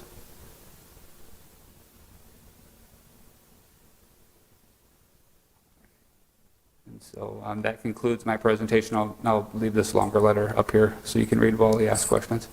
Any questions for me? I have a question. Just because I don't remember, do you know when the Sears closed and how long this has been vacant? I don't know offhand. I would guess 5 to 8 years. I don't know if. How about we'll just call it an extended time? We Yeah, might it's be able been to a while. ask Aaron and answer that later, but I don't know that we know. I have a question regarding, it seems like an immense amount of parking related to the new use for the building. How is that established? The use would trigger its own parking requirement. Jillian, do you remember offhand what the parking ratio is for a health center? If you could, sorry, just go back to the drawing. If you go back up to the slide that has the coloring. Yeah, this one. Yeah. My understanding is their calculation, their required parking is that yellow shaded area, but a site plan is submitted based off of their property boundary and what they identified to us. So I believe that what you see in yellow is what their minimum parking requirement would be. Yes, thank you. And I guess to piggyback off of that, when the improvements were made just to the west of this, to where the indoor mall was made into an outdoor mall, those parking improvements right there were limited to the area necessary to serve that new use of the mall. Is that correct? That is correct. And when that site plan was approved, the ratio was only one stall or one landscape island per 20 stalls. But the improvements were to the parking area required for the use? Or It's- were they associated with that property boundary and that tenant space? We don't have, we could look for that site plan in the meantime. That's not a problem. I guess the basis for my question is this is a redevelopment of an underutilized piece of property that's been there vacant for a long time. 5 years. And I don't want to jeopardize that redevelopment by some action that we take.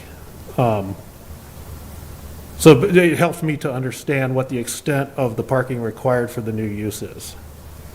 And that recognizing the ask is for improvements beyond that need. So I guess we can hear from the applicant and see what they say. Yeah, we just, we reacted to their proposal. Right. Understood. Any other questions for Berm? Madam Chair, I have a question. For the VA facility up just to the north of this, we had them put in the parking islands, correct? I'd have to go back to the aerial on that. I was just going to see if I could find the parking ratio on this. Yeah, off the top of my head, I believe for the clinic, they were given some relief to do one per every 11. Is that? So similar staff relief, where you proposed different than the actual 1 per 8, is that accurate? And then the follow-up to that is the new Unity Point facility that's down here as well. Yeah. Do you recall if they also complied with that requirement? It looks like the Unity Point at least complied with the standard that was in place prior to 2019.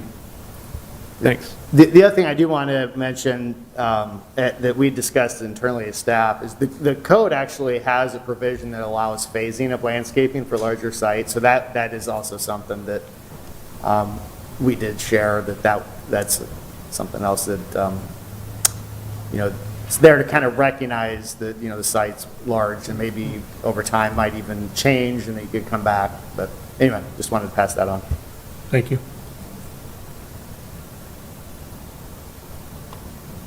Any other questions for Berm? I just sort of have a general question as to sites such as this, which are large and are being slowly redeveloped or reused in other ways, if there's anything that is used to try to address, I mean, obviously, the parking islands and the berm might be part of this, but to address the large sort of concrete overlay of the land and whether or not stormwater management mitigation is part of redevelopment requests. I'm not sure if the berm is part of that. I know this is more of a general question than site-specific, but bringing it into the site, is the berm more of a stormwater management, or is it more of an aesthetic? Yeah, thing? the berm is really intended to screen the off-street parking. So it's more of an aesthetic. Yeah. Yeah, but I do, going back to the development of the landscape standards in general, they were intended to have as much area be open, permeable. So it's not, I mean, any of the landscaping standards that are set up for parking lots are kind of multi-purpose. There's the aesthetic, which is obvious, is important, but there's also the heat island, and then there's the stormwater management, and how effective each one of those things are at accomplishing those things. I'm not going to, get in the weeds on that, but there was kind of a multi-purpose thought to it. Okay. And my other comment would be, I mean, I'm generally in support of this reuse. I think it's a great reuse of this site. And I'm in agreement with my fellow commissioner about the sort of outsized parking area for the use. I also have seen in a lot of these reuses that additional buildings go into these vast expanses of parking lots and then are sort of used for that purpose. So I guess I am not predicting that will happen, but I certainly see that as a possibility as well. And so requiring them to do more work that might be undone anyway is part of my thought process on that. Yeah. Yeah, and staff would echo this is a great project. We're excited to see it happen too. So we definitely want it to be successful. Okay. There are not any further questions. We'll hear from the applicant. Please come forward, state your name and address, and you'll have 10 minutes. My name is Martin Haney. I'm the architect that represents Rodney Stephen, owner of Genesis Health Clubs. Appreciate you having me tonight. Squeezing me in. I understand we kind of were last minute on the agenda. So if you'll bear with me, I'll kind of go through some of the history that I know as far as the mall. What we saw was Southridge Mall was kind of a reflection of what's happening in the economy. It started as a regional shopping center. It opened in '75. And then as retail began to change, the mall changed with it. So in 2012, a little less than half of the mall was removed. You kind of referred to that when you were looking at the parking area there. So as the departments, the main hubs, the department, like Sears and Yonkers, as the times changed, things got harder for them. So Sears closed in, I think it was 2017, and Yonkers closed the year after in 2018. In an attempt to bring the mall back to life or to get some energy back into it, Macerich contacted Genesis Health Clubs and asked them if they would take a look and see if they could do something with this. At that point, Genesis's internal team got together and put together preliminary cost estimates to see if they could convert the over 108,000 square feet that was the Sears Shopping Center into a viable, profitable health club. Those budgets, unfortunately, at that time didn't include landscaping or the parking berm buffers as you go around what I was calling the Macerich circular drive. Genesis has expressed reservations about going into a mall. They usually don't do that. Some of their concerns were if they put $15 to $20 million in an investment, what happens with the other stores? Things changed, like what happened to Sears and Yonkers. Will they be the only thing sitting there in a vacant mall, which makes it very tough for them?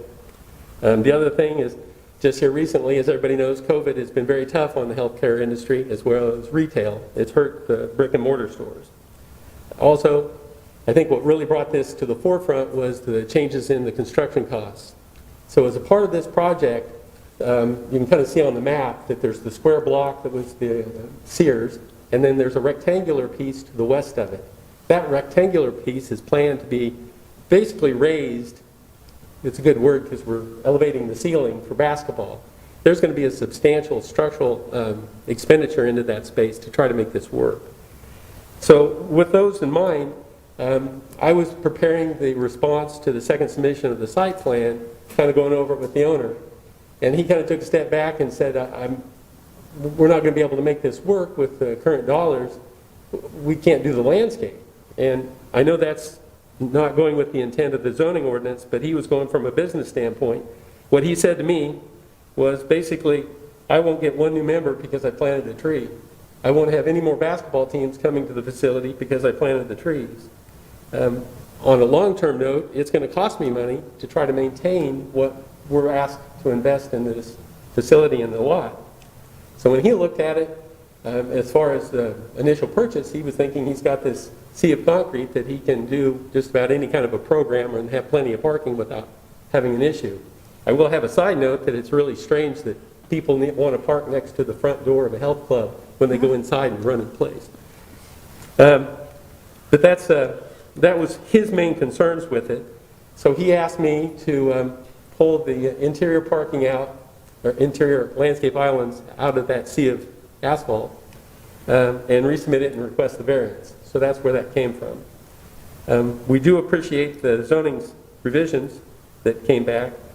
And as one of the things that we had suggested in, I guess, consideration of removing those islands was Genesis was going to increase their subsidy, $125,000, making the total subsidy for seniors and disadvantaged youth up to $375,000.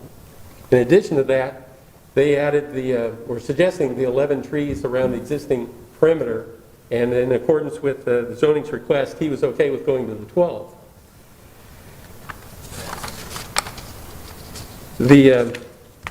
Some discussion was on the number of islands, and what I had proposed or had shown on the plan that you looked at earlier with the yellow area, that was during the preliminary site plan review, it was suggested to us that we landscape just what's required, not necessarily the whole lot, taking into consideration the size of the footprint. I can't explain why Mace Ridge parceled it out this way, giving Genesis this much asphalt and parking that's been existing since '75, but that was the footprint as part of the sale. Currently, they were looking to invest multi-million dollars into this facility, but there is some reservations on the ability to meet the budget if we keep extending it further into some of these. So we were really looking for some help to see if we could consider this as, I think the trigger was change of occupancy from a business or retail into an assembly occupancy. I think that's what triggered the new landscape. So his request was, could it be considered, since it's going from vacant to assembly, which is very similar, that it wouldn't trigger the interior landscaping, and he would go ahead and continue with the 12 trees on the perimeter and the increase in the subsidy. I'll stand for questions if you have any. I have two. The first one, can you discuss the subsidy a bit more that you referenced? That's not my area of expertise, but my understanding was that they had made an arrangement for a subsidy of $250,000 as a part of this project to pay for the expenses of disadvantaged children and seniors to be able to use the facility, the basketball complex, and the health club. And it's been increased to It'd be increased. He was proposing that if we did away with the interior islands, to increase it to $125,000, to make it a total of $375,000. And then and maybe Bert knows this, and I should have asked earlier, but were there any negative comments from neighbors? Okay. He's shaking his head no. Thank you. I have a question for the applicant. Yeah. Even with the staff, the flexibility that they're proposing as far as doing it one every 16th instead of one every 8th like the code requires, that's still not enough for the owner in this case? Well, the interesting thing to that is on the yellow, on the application, the first site plan we submitted, it had 22 islands. So it was our understanding of trying to embellish that we're actually going to use as part of the project. So when it comes back and we ask for none, and it comes back that we're up to 50, we've more than doubled it. So that kind of made it a little tough for the owner. What we were looking at the east and the south as not really being utilized by anybody at this point. And so we thought the white area in the plan that's to the south of the yellow of the Genesis Health Club, that's not going to be used space. So at least the way we thought was whenever that comes up as far as an occupant, it would be resubmitted, and then whatever parking they were required would be embellished at that point. Kind of had the same thought. There is no plans in the future to add any other structure on the site or the property that they're owning. But if it happened in the future, we figured it would be submitted as a separate project and it would be addressed at that time. Yes, just as a follow-up to my prior question, part of it is also, based on the trigger, which is the change of use because of the tenant that's going in. We leave out the ownership piece of it, right? So they also have a stake into the development of this property or the redevelopment or reuse. Have you had those conversations with in this case, the landlord who has a stake in the game as far as putting in those planter islands as well, which they will not only serve, the use for Genesis, but also for whoever comes in after Genesis? I'd be speculating to speak for them at that point. I know there's been discussion a lot between Genesis and Mace Ridge. I know that it's been tough on Mace Ridge having a major tenant and vacant space for, quite a few vacant spaces for over 6 years. So they have not come out and offered to pick up this portion as part of the sale. Any other questions? If not, thank you very much. Thank you for your time. Is there anyone else present who wishes to speak in support of the project? Carol?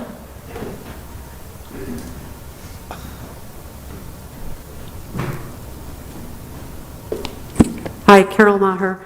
I just have this thought. There, in one of these pages, it shows a sample of a bike rack that you wouldn't be able to lock the bike to. I hope that you will consider a bike rack that actually you can park a bike at, because that's what they're for. Keep going, keep going. Well, it was in the packet. This looks different, but I don't know. But they were like not functional bike racks. And there's going to be 45 of them. So hopefully you'll get some that you can actually lock your bike to. And if we don't want all that concrete, how about rather than paving paradise and putting in a parking lot, we pull up the parking lot and put in a prairie. You throw in some prairie seeds and they grow forever and ever because that's what we were once. So, or if we have all that concrete, how about a skate park or something? Perhaps a different use for that sea of scariness that doesn't have any trees. So that's my thought. But it'll be great when it's open. Thank you. Thank you. Anyone else who wishes to speak in support? I don't believe we have staff. So it doesn't appear there's anyone to speak in opposition. Okay. And nothing to rebut here. So I guess at this point, if we have any further questions for staff before we close the public hearing. Okay, we'll now close the public hearing. And commissioners, what's your pleasure on this request? I'm sure other people want to talk too, but I have a list of reasons that I want to support the applicant. As mentioned by myself and Todd and Abby, it is in the best interest of the city to have vacant properties for extended periods of time developed eventually, and to not make it extremely burdensome to develop those properties. The neighbors are generally in support of this. no negative comments. And I'm particularly interested in the subsidy for children. Having been a child that could not afford to go to a gym and having a YMCA, to find a love of running and activity was very beneficial in my life, and I would like to pass that on to others. So I'm generally in support of the applicant, if others want to speak. I'll piggyback on that a little bit. I agree with Emily on everything, and Abby mentioned something really important to realize is that when you look at Merle Hay and you see some of the redevelopment around it, the parking lot that used to be everywhere has been developed reasonably, depending on your view. And I see this use. I'm not exactly sure if there's going to be like basketball tournaments here or volleyball tournaments, bringing people from out of the city to this part of Des Moines, which I hope it does. That'll bring people that want to eat during those tournaments to this location. That'll bring interest from some of those fast food vendors to this area because Southeast 14 is quite scary. And I think that it's a great project for a building like this that we're only going to see more of. And it sets an example that I think we just can't ignore. So I'm in full support of the request from the developers and the applicant. And I'm also, I just have to say this, I do not like parking lot islands. Show me one that's 5 years old that looks good, and you'll probably change my mind. I drove around this weekend all over the place looking for one that looked good. They don't work. Their intended use is to create, help offset the heat island effect. The trees are challenged from day one. When they get larger, they're challenged because they have nowhere to go. Grass doesn't grow underneath the tree, so it becomes rock. They become places to pile snow against the trees, which further challenges the trees. There's got to be a better solution, design alternatives offered up for a solution to that. And then at some point, we'll be less reliant on cars, so we don't need parking lots. So therefore, we need to support our transit agency and make it successful. And make sure I think this is an endpoint for one of the routes for DART. Unfortunately, it may be on the other side of the mall. But I'm in support of the applicant. Nani? Madam Chair, as a Southsider, I really love this proposal. I think it's a great need. In addition, I am very excited to see all of this focus that's taking place in the area, which is happening organically, and I'm sure with a lot of assistance from the city as well. That said, if you go down here, if you go to Target, if you go to Hy-Vee, if you go to the stores that are still there, every time you go there, you see the sea of pavement. And right now it's vacant, nobody's parking there. It's used for drag racing sometimes when the businesses are closed. It's used for other purposes that I'm not going to get into, but I was glad that somebody brought up the stormwater issue, because this area, specifically in front of this building, the grade itself, that's where water is collected. So when we talk about adding islands, which serve a purpose as well, other than just looking pretty, helping with adding additional green space and helping with that stormwater runoff, I think it's very beneficial, not just for the aesthetics of it, but also for everything that comes along with rain and snow. In addition, as it was confirmed earlier, we had recent developments around this area and in the south side where we have set a precedent, and some islands have to be implemented. Menards, the VA clinic that's here, just north of here, and then the Unity Point to the east. Now, I also consider that this is way too much parking, so it's putting a lot of on the applicant, on the user itself. which is why I brought up the point that what is the owner's stake on this redevelopment? I think that staff has done a great job of providing some flexibility with these waiver requests. I would love to give the user a little bit more of that flexibility, but not waive the entire requirement as to not provide any additional trees or parking islands. As I said earlier, we have set a precedent. I would love to continue that precedent. Again, making the south side what it should be, and helping with all of the great benefits that come with additional green space.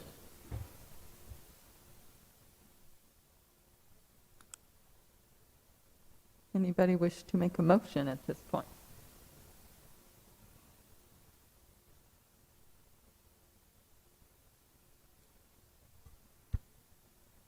I will move to, I guess I'll have to get it right, but on A, or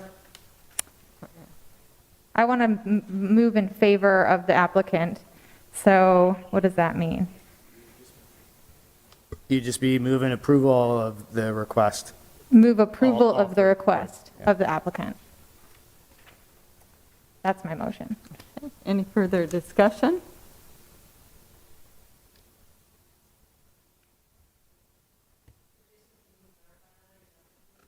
Oh, sure. So that would be approval of the 3 requested design alternatives, which would be the parking lot islands, the perimeter buffer, and then the overall canopy requirement. Yep. So I think we're scrolling up to the front there. So those are the 3 waiver the request right there. And as was alluded, Part C really goes along with A and B. So because you can, as noted there, anything that is provided for A and B addresses C. Okay, there's a motion. Any further discussion? If not, we'll have a vote. Those in favor of the motion, please raise your right hand.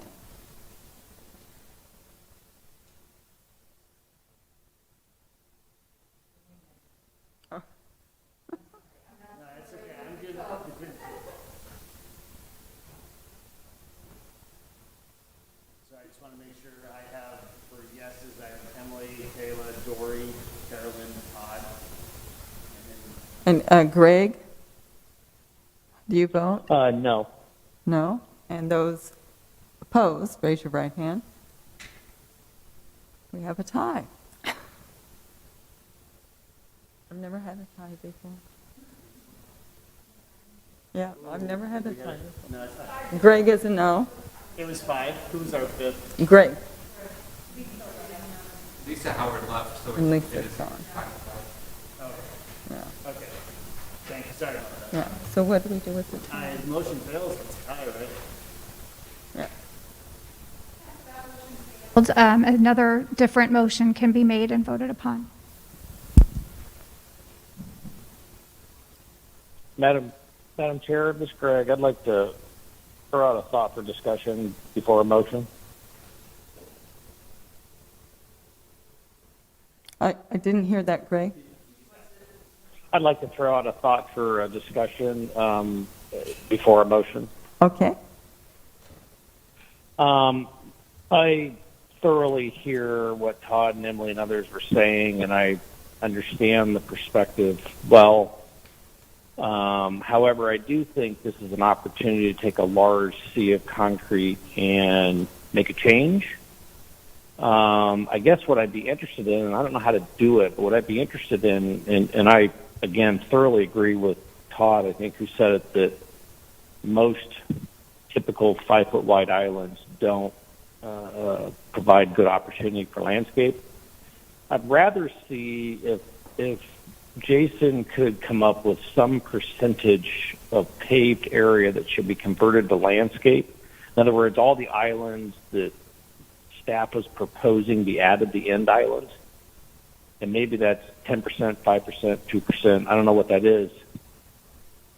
Basically, the requirement would be they need to provide that amount of green space and have trees in it so that it's grouped together in one or two locations and has a much better chance for collecting water, stormwater, and for the landscape to grow. I don't know if others have any interest in that on the board, but kind of a different approach.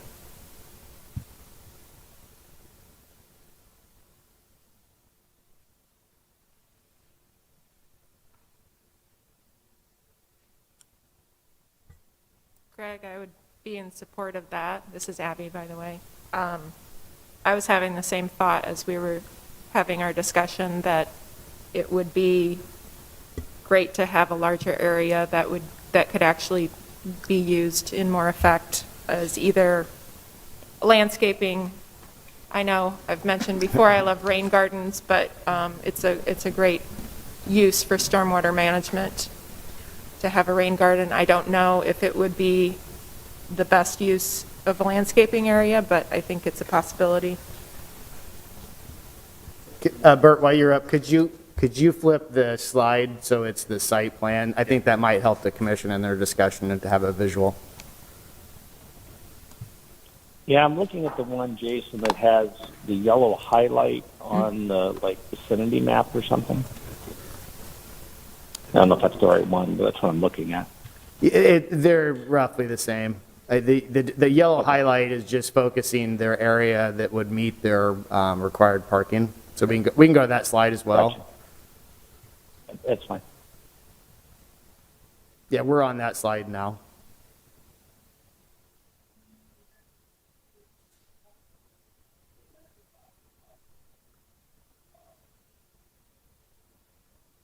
So I guess what I'm hearing from Greg, and as far as the discussion, is that two things. One, you think there should be some landscaped area, but it should be more kind of grouped, and that it probably, are you also suggesting that it be more in the area of where the yellow is? Is that accurate or not?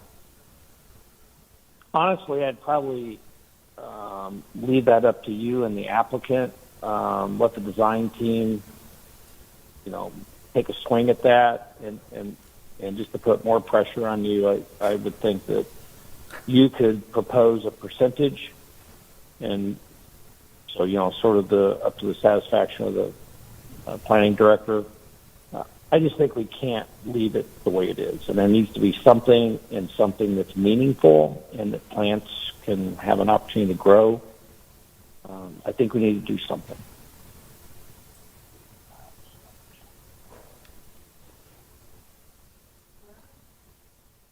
So it could be stated that some percentage. Yeah, I mean, there could be a motion that's a percentage base. My gut reaction to, listening to what your comments are and is that it's probably focused, the most bang for the buck, like the most impactful is to be on that southern part of the, kind of in the yellow area that's closer to the building. So if something redevelops to the north. I think the reason I'm saying it's up to the team is I don't know which way stormwater flows on the site. I don't know what it does. So that could be a parameter that, hey, if water moves to this area or that area, let's do something. I understand from an aesthetic point of view that getting more greenery in between parking and the building's good. I just think a design team could take a good swing and you could help them. Sure. No, that makes sense. If there's a little spot like Johnny described, maybe it's something in that. Yeah. So Greg, would you be saying this is Dory, that the size of the area and the location could be determined between the applicant then and city staff?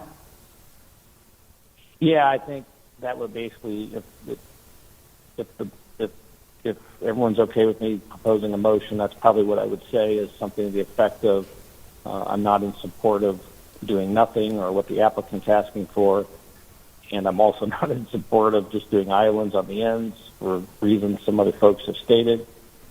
But I'd like the motion to be that the applicant and staff work together to come up with a reasonable percentage of landscape area that helps to mitigate stormwater and provide areas for greenery to grow. Okay, any further discussion on that motion? Okay, there's a motion on the floor. All those in favor of this motion, please raise your right hand.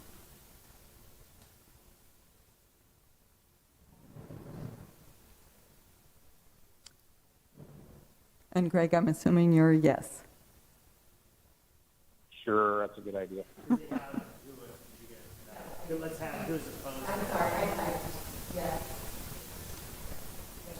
And those opposed, raise your right hand. Okay, that motion does pass. So thanks to the staff for continuing to work on that one. That concludes our